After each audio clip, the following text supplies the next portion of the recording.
But how did we get here? How did we get here? I led you here, for I am Spartacus.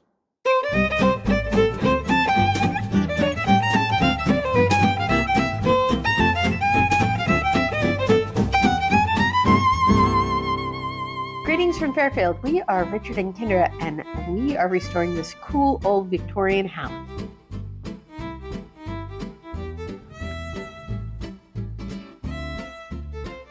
We found this old Queen Anne for sale on the internet and decided to buy it. So we moved from the West Coast to the cornfields of Iowa. So join us as we explore and restore this 1896 Victorian mansion. Hello, greetings from Fairfield. We're out at the Fairfield Cemetery this morning, just a few blocks north from the house. And you know, life has a pretty funny way of working out, because I mean, if you would have told this California kid that he'd buy an historic house in Iowa and be shoveling snow in the middle of winter, I'd say shut the front door, you're crazy. But yet, here we are. But right now, we're going to uncover some house history and go over some pointers on how you can find house history. Because, well, it kind of all starts here. But how I end up here and become part of that history is just as surprising. But more on that later. Because today, I thought we'd uncover some of that house history. And that story starts here with the Honorable Judge Charles Negus, who owned the property where the house is.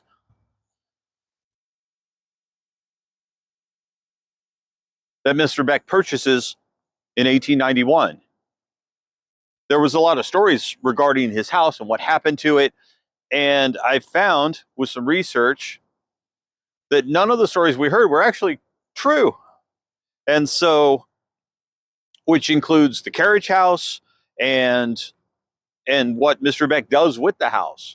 And so, interestingly enough, that's why it was so important to find some of those stories in the newspaper archives to basically set the record straight, have a better understanding of what had happened. But interestingly enough, where he was the property owner, Mr. Beck, his grave is right next to him.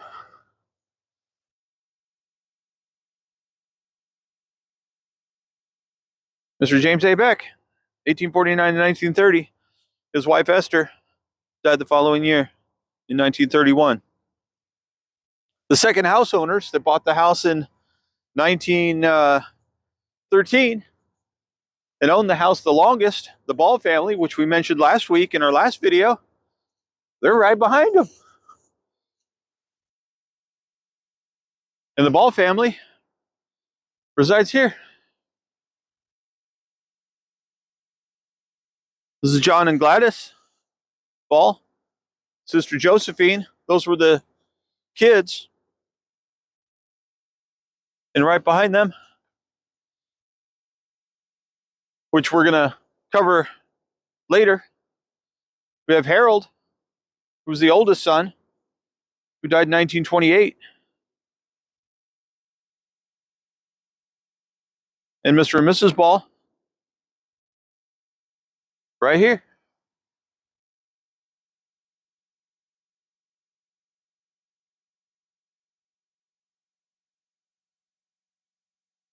Let's take a walk back to the house and get started.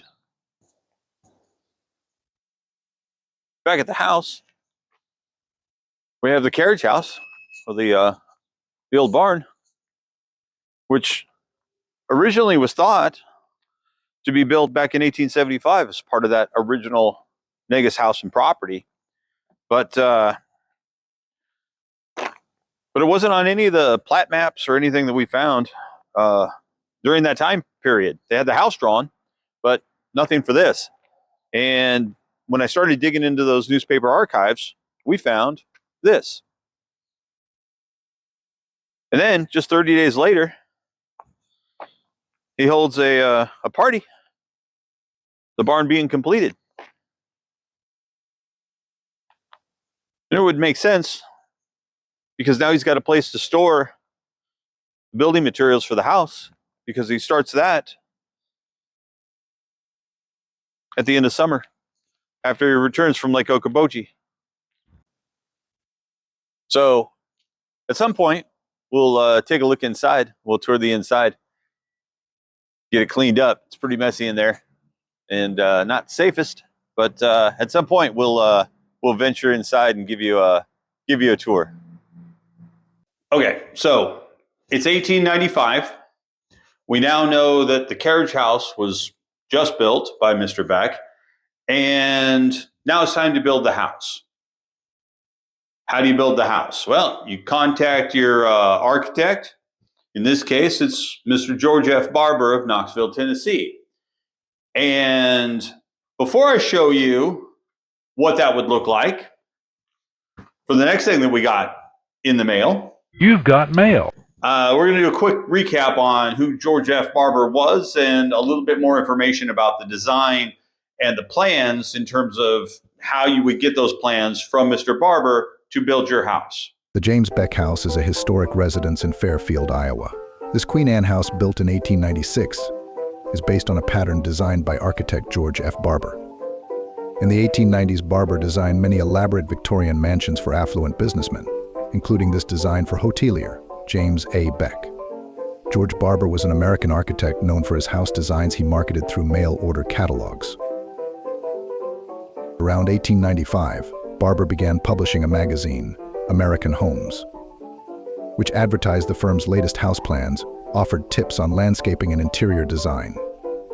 Barber was one of the most successful residential architects of the late Victorian period in the United States. Mr. Barber's widely circulated book, Cottage Souvenir No. 2, contained designs and floor plans including this house design number 27, as well as his architectural philosophy and tips for home builders. In discussing his architectural philosophy, Barber argued that nature has faithfully and accurately adhered to the divine law of harmony, and that no place should adhere more closely to the fundamental principles of nature than one's house. Barber's great innovation was his willingness to personalize his designs for customers at moderate cost.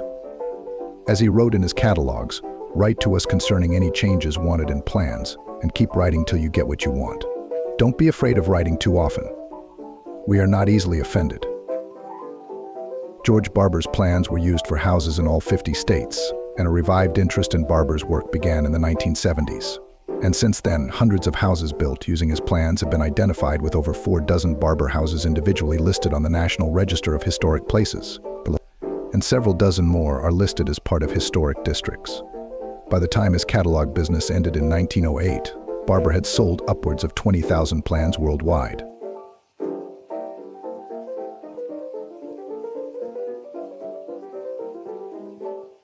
So this came in the mail today. You've got mail. Super excited. This is a piece of house history right here. One of our Facebook followers, and I believe YouTube viewers, had contacted me, wanted to know if I would be interested in something. And wait till you see what we got.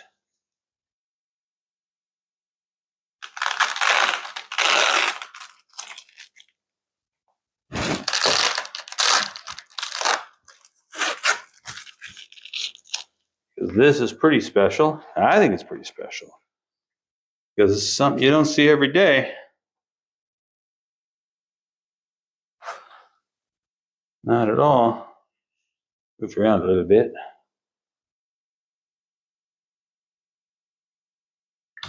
Let's take this out. Sure we're not missing anything.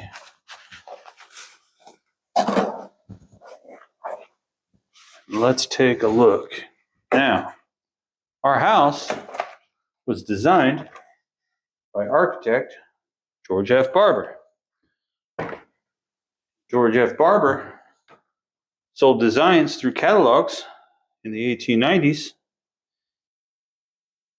And this, my friends, is an original pencil drawing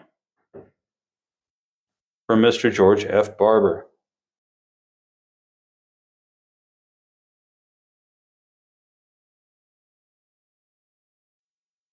This is design number 27 from 1897. This is an original pencil drawing from George F. Barber from 1897. 1 year after our house. There's probably a few little changes, but almost all of these details are on our house. I mean, there's a few subtle differences, but this one's a lot like ours because it doesn't have that chimney on the side, that on the front side that a lot of them do with the picture window through it. There's a parlor window as we see on ours, and stained glass. Oh, that's the parlor though. That's next door. That's the parlor window. Yeah, what about it? I'm just saying. It'd be cool if there was a fleur-de-lis right there. Oh, I can't see it. Oh yeah, for sure. So it's that Yeah, up there. yeah. That is amazing. So we definitely need to get a frame for this. This particular house says it was drawn for Mr. Lyman Reynolds in something town, Pennsylvania. In town. A lot of neat details, some really fine detail of heights and measurements. So you would have received this via mail order when you contacted Mr. Barber and wanted some house plans to build your house. This is absolutely amazing. Thank you. Thank you so much for contacting us. This will be so cool to have framed and hung here at the James A. Beck house.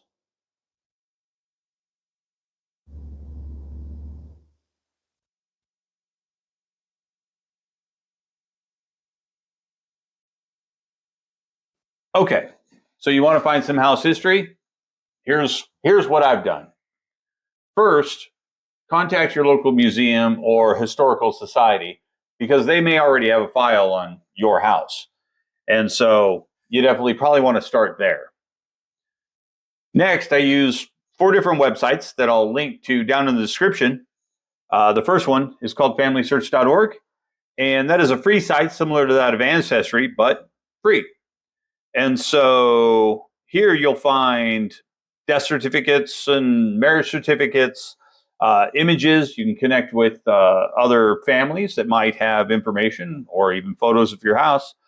And so I'd suggest definitely checking that out. Second is Find a Grave. Find a Grave will give you a lot of information because a lot of times you'll find pictures and you will find the obituaries, which will also give you information that you might be able to use. And it's pretty easy to navigate. So as long as you have a name, and if you have an approximation of birth or death, you'll find it. And there he is. Ta-da! Next, and most importantly, newspaper archives. So there are 2 sites. You're going to have to check these because it's going to vary depending on your location and the publications that have been scanned. There's newspapers.com and also newspaperarchive.com. I actually subscribe to both because I found just as much in both throughout the state of Iowa. Since James A. Beck traveled a lot between here and Lake Okoboji, I found most Lake Okoboji on newspapers.com and most of the Fairfield here on Newspaper Archive. And so these are paid sites, so they are something you got to pay for, but the amount of information that we've found in here has just been priceless. You never know what you're going to find. I mean, we found where we were able to crack the case of the missing conservatory and found the open house from 1897. We found a lot of information. We find when he paints the house. We find when he almost gets hit by the train and killed. I mean, you name it. But the next owners, after the Balls, when he sells the house in 1913, we've already talked about the Ball family. And they die in 1960 and 1962. Then the next owners come in. And this is kind of neat because I already know these dates, but you can narrow it down if you didn't know.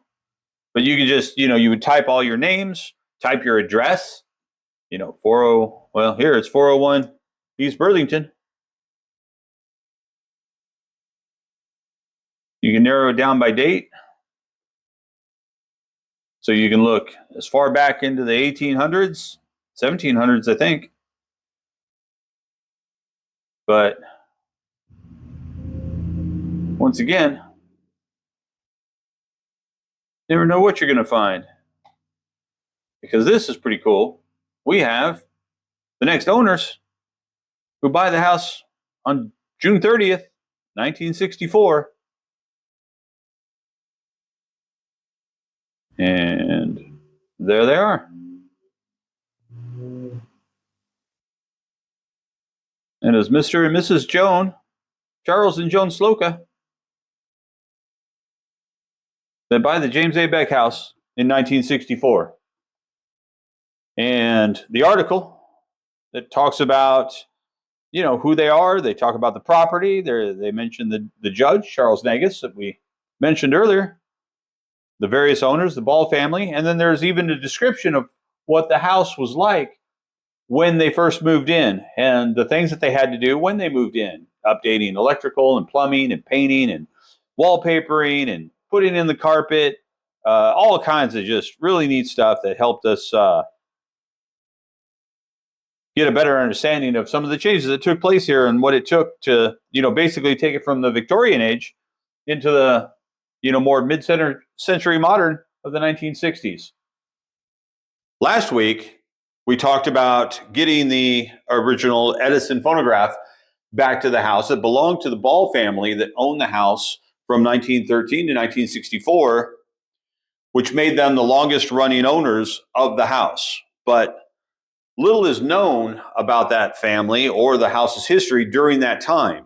And after connecting with a lot of people, a lot of local people through social media and our local museum, as well as our YouTube channel, we got in contact with someone that was related to that Ball family that was able to fill in some of those gaps, bring a little bit more of that family's history back to the house.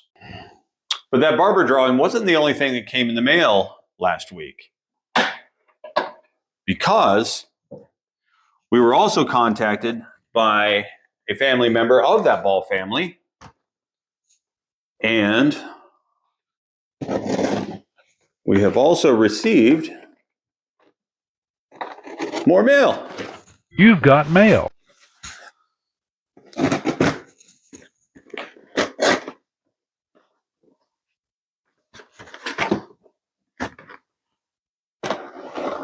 And so, for the first time,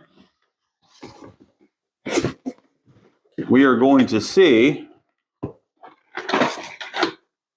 some house history of that Ball family.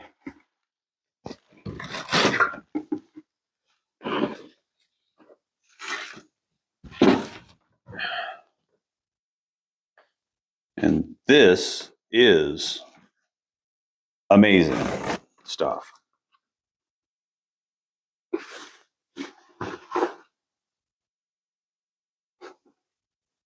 That's a little folder. Oh, they're all in an envelope.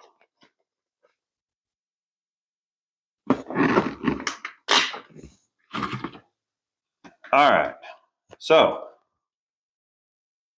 we are about to see for the first time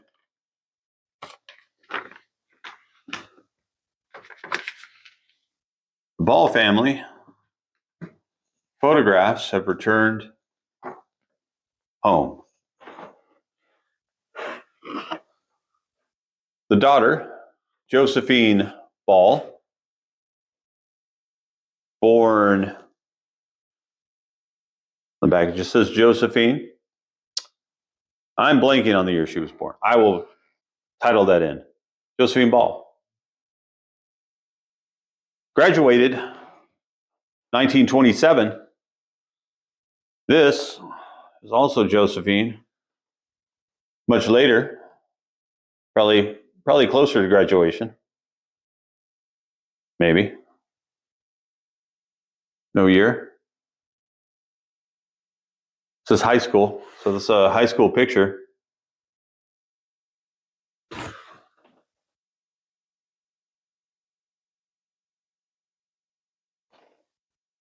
Let's do this one next, because this is the oldest son that grew up in the house.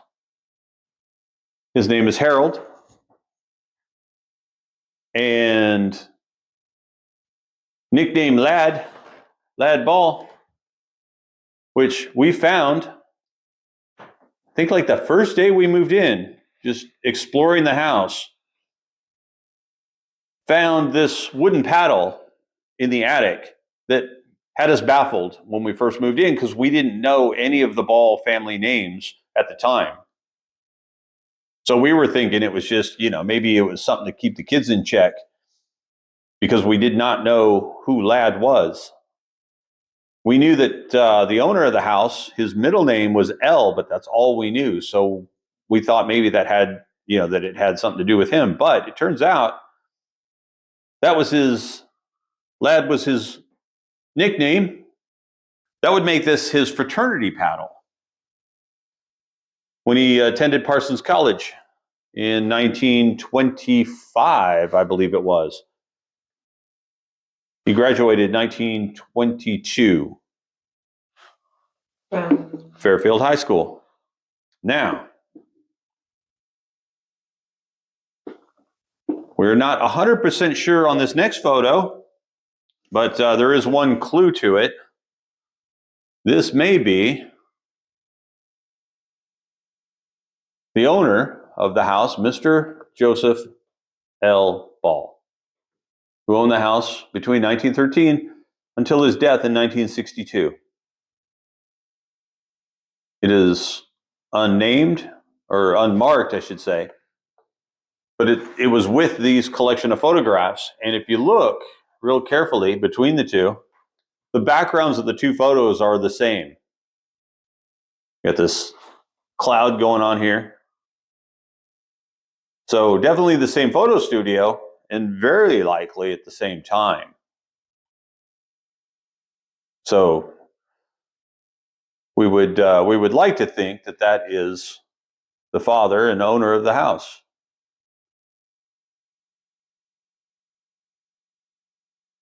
And they are home once again. And I can't wait to get these framed and get them hung on the walls here at the house. This will be absolutely fantastic.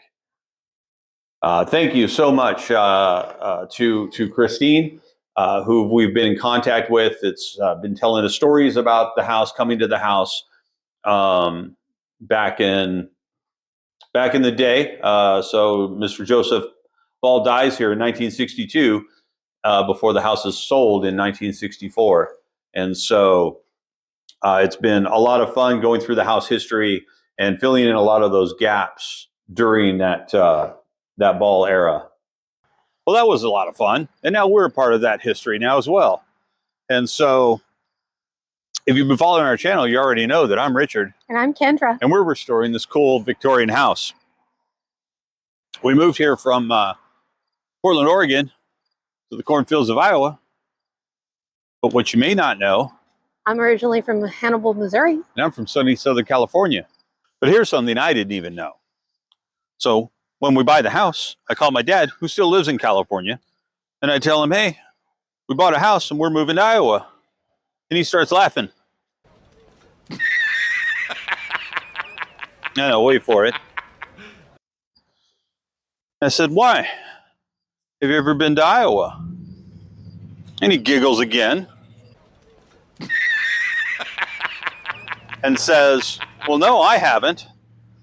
And I'm like, okay, well, you obviously know somebody that has. And he's like, well, yeah, your grandfather's from Iowa. I was like, shut the front door. I had no idea. So, taking a lesson from what I mentioned earlier, I started digging in the newspaper archives, and I find my great-great-great-grandfather came to Iowa before it was even a state in 1846. And he has his name on a plaque at the state capitol somewhere because he was one of like 10 people that made it to the age of 100 at their centennial celebration in 1946. He lived until he was 105 years old. And when the reporter asked him what his secret was, how he lived so long, he replied, I guess because I didn't want to. Well, that'll about do it for this week, folks. And so if you haven't already, like, subscribe if you haven't already. And but more importantly, find something and go make some history.